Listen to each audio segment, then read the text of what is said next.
Hello everyone, this is Greyshot 117 here bringing you another... And Greyshot 151, thank you very much. The audience deserves to know my name. I mean, no one cares. Listen, this is another review, and it is for Kong Skull Island. And do we recommend this film? Yes. I have two thumbs up for me. My brother is a simple yes. I really enjoyed this film, even though again, we're not going to go into spoilers right now. You'll be notified, but I would say if you're looking into a very interesting 70s era monster movie, for those that are looking for that niche, not 80s, 70s. No, it is a monster movie set in the 70s featuring King Kong versus other monsters and other creatures showing up, very unique creatures. Then I highly recommend this film. If you're looking for more of a 15th century monster movie featuring the Beast Man, that might be for you for next week.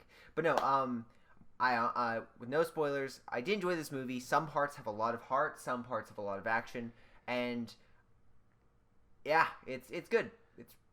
I liked it better than Logan. I'll say I would consider this a great movie. I think, again, this is going to give me a lot of flack. This movie is better than Logan. Because Logan didn't make me cry. This film made me cry.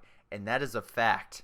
That is a straight fact. I will admit, I did tear up a little bit at the end. When a major character been around for 20 years does not make me cry, but a movie that is 2 hours featuring characters that you just introduced, and that makes me tear up, equal to something like Hacksaw Ridge, which was the last movie I think that happened with. Hacksaw Ridge? Yeah, when he was saying one more. Oh, I mean, I didn't. Okay. Okay. Continue. But in any capacity, I tear it. But it was just like I think this is great. Go see it. Now we're going into the spoilers. So again, if you don't want to be spoiled, before we do, make sure you stay after credits. You have to stay after the credits. Anyway, we are now moving to the spoiler territory. So first up, let me just say this. So, as you guys may know, my name is Greyshot151, or Tyler. And There's a reason why we have a Toho Kingdom link in our banner. Exactly. I'm part of the staff there. Essentially, I volunteer. I work on the KWC, which is the Kaiju War Chronicles. And essentially, it's basically part of overall for Toho Kingdom, which had exclusives with Kong. I actually know a gentleman that was on the set, interviewed the cast. His name is Chris. Awesome guy. Why would Toho, a Japanese company, be interested in King Kong, an American property? Fun fact. This is all part of the Monsterverse. This is connected to... Oh, so Frankenstein's going to be in it. No. Wolfman. No. Dracula. We're talking bigger and better monsters here. Creature from the Black Lagoon. Bigger and better. Okay. So, in any case, Monsterverse basically is Godzilla 2014 and now Kong Skull Island. The sequel will be Godzilla 2, and then after that it will be Kong Skull Island... Godzilla vs. Kong. But King Kong's not big enough. Here's the note. Okay, so basic rundown of the movie. Essentially, the head of Monarch and a guy he found that would listen to him. Yeah. Who is John Goodman's character. Yes. Basically get an expedition to go to an island that was just discovered via satellite. Yes. Before the Russians get their eyes on it. Also, by the way, anyway, so an interesting thing about this movie is actually the kind of like, sometimes they do like a clip show kind of in the opening credits to get you like in the mood. They do a great job of going from a certain time period to 1973 and filling in everything you need to know about that time period, about where America's at, where technology's at, and how American an ideology is, where we are going to explore where no people have gone before, like the moon, like the underwater, like all these different locations where we weren't able to go before. So that helps lead it. Plus, also it shows military expeditions. It also showcases this is during the Cold War, and we just got our asses kicked out of Vietnam. Oh yeah, that's the this is a time frame where if you have an expedition that can beat the Russians, it's more likely to succeed than it is to fail. Yeah. And again, it's very much.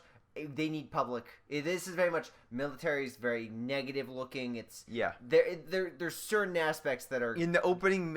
Literally opening 5 5 minutes. Literally, Nixon says we are out of Vietnam, and the guy's like, "We need to go now to get this expedition while there's money left." Oh, we should. Okay, so probably should actually talk about the actual opening. The actual opening of this movie, I did not see coming. Which was essentially there are two pilots that are a duking it Japanese out. pilot. Japanese pilot, by the way, I will say is the more badass of the two. Yeah. Because he takes out a B-29 bomber. Yep. And the escort, before the escort hits him, somehow, maybe they just crossfired Yeah. and they both went down.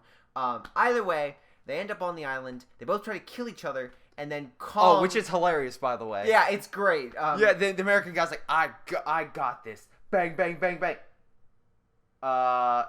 Hold on. Roll! He runs away. Japanese guy shoots him with the Kruger, and Yeah. he screws up. And he's like, God damn it. Sword! Yeah. So he runs after the guy with the sword. They duke it out, which is kind of the... that. Oh, and it's brutal, too. He's like holding the sword. It's going up his hand. And they also... The Japanese guy would absolutely have won. He would have won. It's like... And it's not even a fair contest. And then all you see is Kong kind of like, what the fuck? What's with the... Japanese guy and John C. Reilly's character Are just like, okay, buddy, we're going to leave now. Yeah, we're done. We're done fighting. But they're gonna get essentially shit goes south on this expedition. Yeah. They end up on the island. Creatures are running amok. They get for this expedition. They get Tom Hiddleston's character, which is a tracker, I guess, to help them in uncharted territory. Exactly. That way they can go through the island because they have again this whole thing. Military's good with protection. They're not good with travel. This whole thing was supposed to be 3 days. Yeah. Via helicopter, go around the island. Basically, essentially do like a reconnaissance. Like the whole idea of a monarch was to see these underground caverns and prove the theory that the creatures use them. Yeah. Unfortunately, they still did, and Kong shows up, wrecks everything. Yep. Samuel Jackson gets revenge, kind of. That's the thing you see in the trailer, like the helicopters fighting. That was actually not the most interesting scene. It's a really cool scene in that whole sequence, but some of the issues I had with it was hard to tell what was going on. I wish they actually would have pulled back a little more to see the helicopters fighting Kong, but even though Kong's big, man, he can jump. Like, I mean, it's like, oh, when the helicopters get higher, it's like, no, I mean, like, he can jump. So that'll be interesting to see. He also can smash. And smash good he does. Brie Larson is the photographer, anti-war. Tom Hiddleston is the tracker, and Samuel Jackson's a colonel who's leading the helicopter group. Essentially, these characters aren't. There are some characters that are kind of flat. I will say Tom Hiddleston's character is kind of flat. He's generic hero. Yeah, Brie Larson, I would say, is generic female. I wouldn't say damsel in distress, but she gets a cool action sequence here and there. Yeah. But yeah, the only characters that really get some development are some of the soldiers. The Colonel himself, I think, is one of the better ones. And then this movie really picks up once John C. Reilly's character shows up. And again, people were like, "Oh, I don't like him in the second trailer." He is the best part about this movie. Absolutely. Like, Kong and him, like, they make the movie. It's like they were like, "Huh, what did people like in Godzilla 2014? Huh, a very compelling character. Let's not kill him this time." No, it's like a compelling side character. It's like murder him. Like, no.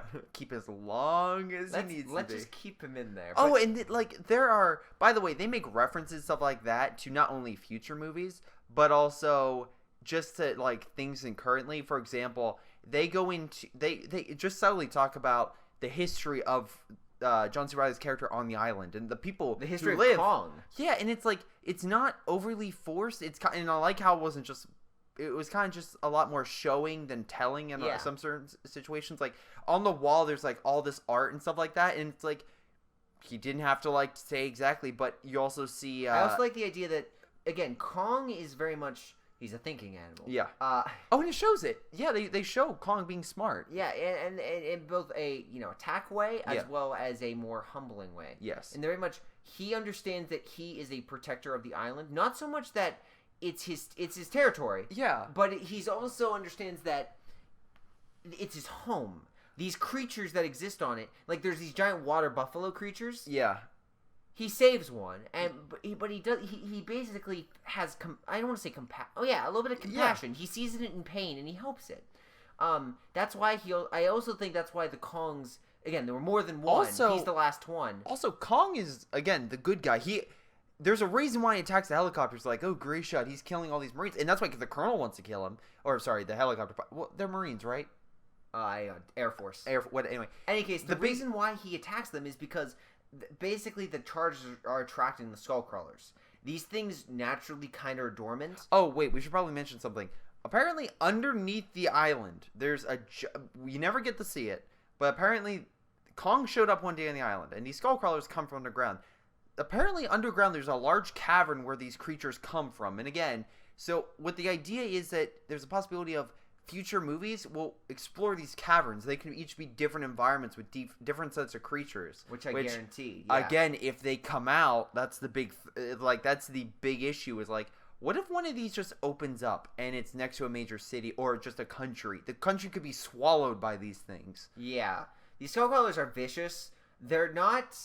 I would say the mutas are. I honestly like the mutas had a better design. I will say, yeah, I like the mutas a little bit more, but these things had to be. These things were definitely Kong creatures, if I could say that. They're really not. They definitely fit his world. Yeah. In the bird things too, and then like even like the squid was different, and the buffalo, in like the insects. They all had their own ancient kind of system in the fact that they all obviously were monsters, but they also kind of fit the island. Yeah. Like each creature had its own territory. I love the fact that John Silver was like, that isn't a bird. That's a fucking ant. Watch out! Look above from the trees. And I like how the guy's just looking up, and you just hear like caw caw, and he's like, "That's an ant." Yeah, like these creatures are like this island is. I guarantee is going to be nuked out of oblivion, or like napalm to hell. But it's Kong's home. And he respects that. Yeah. He also doesn't kill humans because they're not trying. The skull crawlers actively try to destroy everything in their touch. The other creatures are kind of just there. But they're just carnivores. That's the thing. They're just hunters. And Kong's like, okay, I have to protect them. These things. Also, I like how Kong to the island. I like how the island people were the ones confined, not Kong. Kong can go anywhere on the island. Well, he doesn't like go certain places because of the skull crawlers, but the islanders actually barricaded themselves in like a shield, a pocket, yeah, and that way they could live. Kong actually rescued them and allowed them enough his space. Parents, by the way, his ancestors, enough space to actually build like a little shelter, as it were, to keep the larger predators out and actually survive. But the thing is, if Kong's species dies, those skull crawlers come back up, and all the humans on the island will just fall apart. Basically, Kong's like the permanent exterminator, and once he's gone, there's no alpha that can stop them. Yeah, and that's the interesting dynamic of Kong, I will say. Also, this Kong is an adolescent. He's not the full-grown version. I will make note of that. Also, again, did you catch that at all? Yeah, I caught him. He's still growing. But my thing about this film that I'm just like, the action was good. So, again, how the big skull crawler somehow killed Kong's parents if Kong's parents were full size? They weren't. That's what I mean. Like, how does he know if he's growing if Kong's parents? You know what I mean? Because they were bigger, but I don't know how big, because we know we saw baby apes. We saw another small gorilla. Did you see the amount of dead skulls around them? Yeah. Those things. The Kong's parents didn't die in vain. They fought. Yeah. That's why also the area is, caved in, because my guess is when they were fighting, they fucking just the whole area just went down. Yeah. So the movie has a lot of. I like the lore. I like this background. The main planes I have is, again, the character's a little flat. The pacing's a little off. Some of the shots are a little off. Yeah. But I will say the ending. I don't want to say it felt anticlimactic. But I expected, when I saw... There are some instances where, again, they were like, plot holes, like, why doesn't this thing kill Kong? Kong's in a perfectly vulnerable situation, but the thing's like, I'm going to kill the humans. Or, like, Tom Hiddleston character's like, hey, over here! And he starts running and the thing turns. Although, there's a giant, like, 50...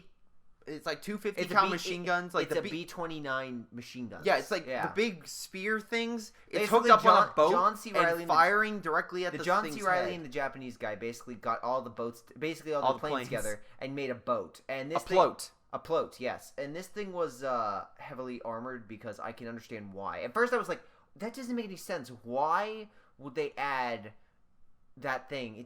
But then I'm like, oh yeah, for the miniature skull crawlers, because that thing would shred them. Yeah, but also I do like how he's like there's like a lot of different like small stuff. Like this film has a lot of CGI, and there's some background shots where it's like the sky or in like a weird atmospheric effect where it's like that doesn't look quite right. But for a lot of just the locations, it's a really good looking film. Yeah. Even Kong himself in action and fluid looks great. Mhm. And it's like that's something where it's like Godzilla there were some issues with I had, but mostly that was fine. They keep it up here. It's not like Legend of Tarzan where I'm like, ooh, Yeah. I will also say that, again, this film, some great shots. Like the monster sequence at the end. The sun. Yeah. There's some fantastic looking shots in there.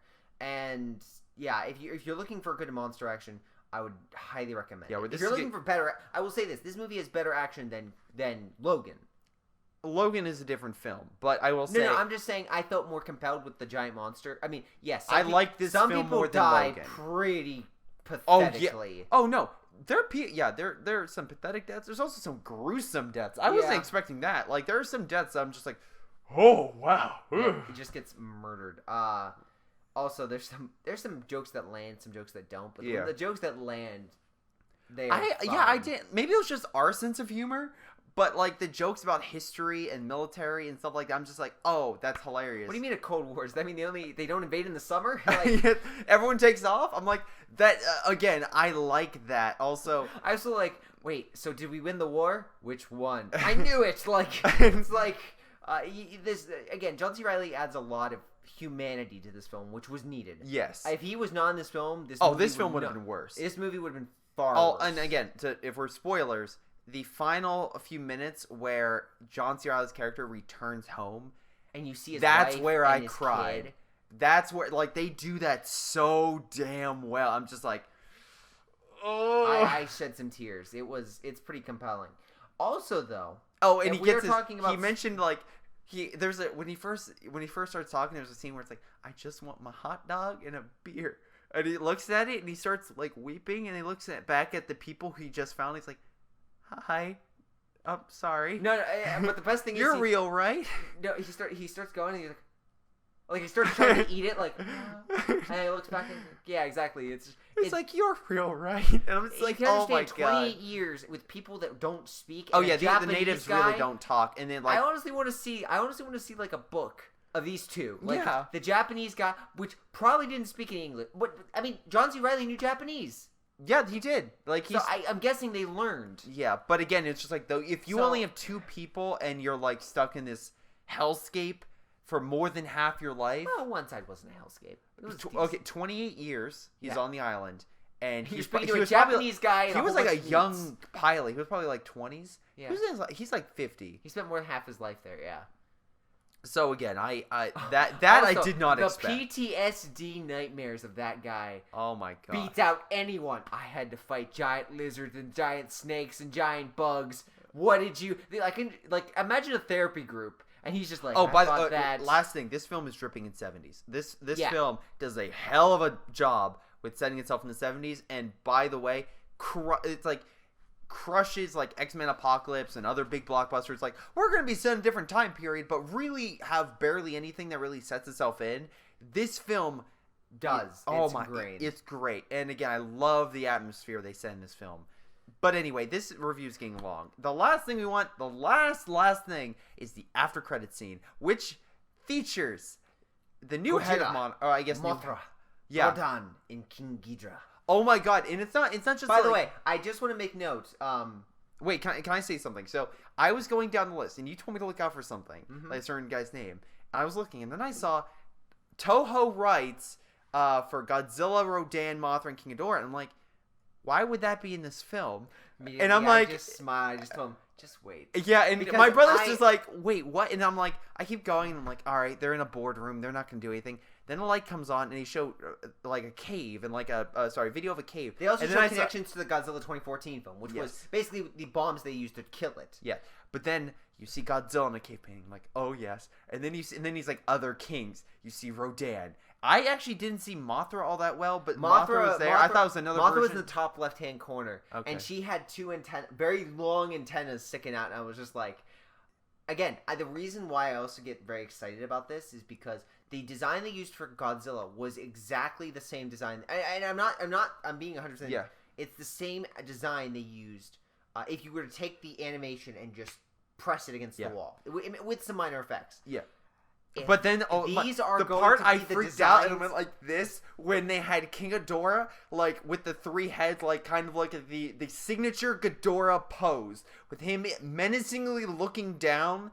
Like, I'm going to wreck your shit. Oh my god! Like, yes.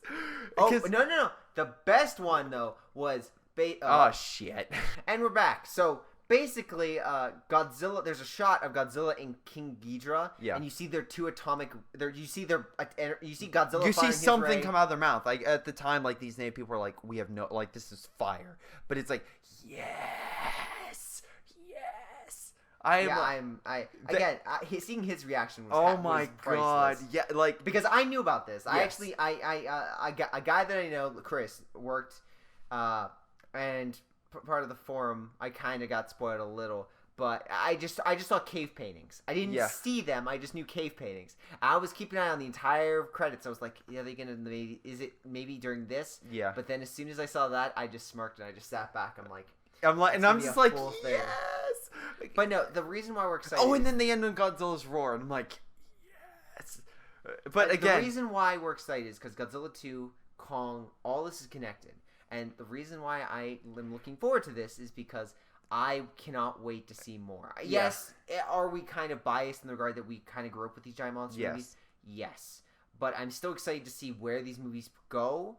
And I'm kind of hoping it's I'm not the biggest fan. This Kong movie and the last Godzilla movie. I'm hoping as the atmosphere, maybe not the atmosphere, as the atmosphere of Kong and the action of, but kind of some of the if they can make the lead characters better, they need to do that. Yeah. But they're doing a good job of setting up the monsters really well. If they can just keep doing that and make you have good characters. Also, why do you think it's called Monarch? Again, I really, really hope. Think about this for a second. Why would you name your thing Monarch? And have a giant butterfly, moth creature? I really, really hope that again. I guarantee you that wherever Monarch HQ is, Mothra's there, or they know where Mothra is. Yes, Anyway, I am really excited. And by the way, in case you're like, "Oh, monster, you're biased," I'm like, no, I will take Godzilla in Kong Skull Island over any fucking DC movie because they at least make sense. Man of Steel, when a giant creature punching another creature, it makes more sense than Batman. Oh my god, he makes an excellent point. Actually, yeah, this is why it's like the DC universe. I will probably not see Wonder Woman because I do not trust Wonder Woman. I do not trust anything else. She's DC. a very trustworthy character. I leave my kids with her. I mean, they might strangle themselves or stab themselves, she'll choke them out with a rope. But you'll see a kid hanging. It's like, he told the truth before he died. They just walk in the door and they just just hanging there, and Wonder Woman's like, look, he wouldn't stop crying. Yeah, but again. Oh god, oh my god. Any case, before freaking child services come after me. Yes. And I have no children, thank you. Oh god, I feel bad. Tally, run. Anyway. She's not a child, she's a creature, she's a monster. She's destroyed parts of my room. She's fine. Anyway. My hamper, my chair. Would you like me to We are excited about this universe. Like Marvel, we're excited about the monster universe. That the same thing cannot be said about DC. It's officially called the Monsterverse, which I am so disappointed with. Absolutely 100%. What else? What else would they call it? Legendary. The legendary, because here's legendary. my note. I'm in charge of. Here's my note. I'm in charge of the KWC, so I have to add the monster names. Do you know how disappointing it's going to be to remove Godzilla Legendary to now Godzilla Monsterverse? It's like the MCU, but they can't call it no. But how much better does Godzilla Legendary? They have to call it a universe. Legendary. So Monster Universe, MU, instead of the MCU, Marvel Cinematic Universe. Monsterverse. But again, they have to think of some name. What else would you call it? The KWC. Godzilla Legendary.